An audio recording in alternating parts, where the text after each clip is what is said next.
Atos dos Apóstolos 12, de 1 a 25.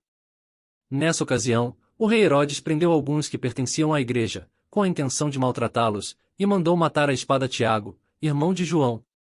Vendo que isso agradava aos judeus, prosseguiu, prendendo também Pedro durante a festa dos pães sem fermento. Tendo-o prendido, lançou no cárcere, entregando-o para ser guardado por 4 escoltas de 4 soldados cada uma. Herodes pretendia submetê-lo ao julgamento público depois da Páscoa. Pedro então, ficou detido na prisão, mas a igreja orava intensamente a Deus por ele. Na noite anterior ao dia em que Herodes iria submetê-lo ao julgamento, Pedro estava dormindo entre 2 soldados, preso com 2 algemas, e sentinelas montavam guarda à entrada do cárcere. Repentinamente apareceu um anjo do Senhor, e uma luz brilhou na cela. Ele tocou no lado de Pedro e o acordou. Depressa, levante-se, disse ele. Então as algemas caíram dos punhos de Pedro. O anjo lhe disse: vista-se e calce as sandálias. E Pedro assim fez. Disse-lhe ainda o anjo: ponha a capa e siga-me. E saindo, Pedro seguiu, não sabendo que era real o que se fazia por meio do anjo, tudo lhe parecia uma visão. Passaram a primeira e a segunda guarda, e chegaram ao portão de ferro que dava para a cidade. Este se abriu por si mesmo para eles, e passaram.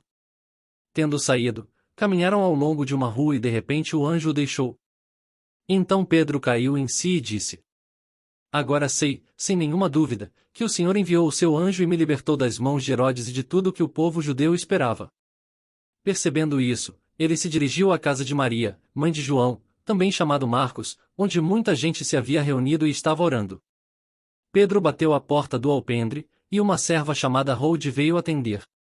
Ao reconhecer a voz de Pedro, tomada de alegria, ela correu de volta, sem abrir a porta, e exclamou: Pedro está à porta.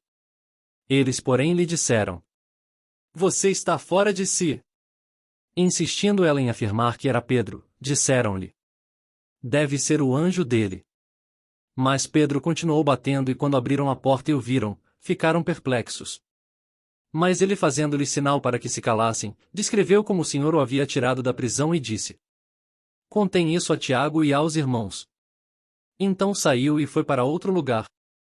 De manhã, não foi pequeno alvoroço entre os soldados quanto ao que tinha acontecido a Pedro. Fazendo uma busca completa e não a encontrando, Herodes fez uma investigação entre os guardas e ordenou que fossem executados. Depois Herodes foi da Judéia para Cesareia e permaneceu ali durante algum tempo. Ele estava cheio de ira contra o povo de Tiro e Sidom, contudo, eles haviam se reunido e procuravam ter uma audiência com ele. Tendo conseguido o apoio de Blasto, homem de confiança do rei, pediram paz, porque dependiam das terras do rei para obter alimento. No dia marcado, Herodes, vestindo seus trajes reais, sentou-se em seu trono e fez um discurso ao povo. Eles começaram a gritar: é a voz de Deus, e não de homem. Visto que Herodes não glorificou a Deus, imediatamente um anjo do Senhor o feriu, e ele morreu comido por vermes.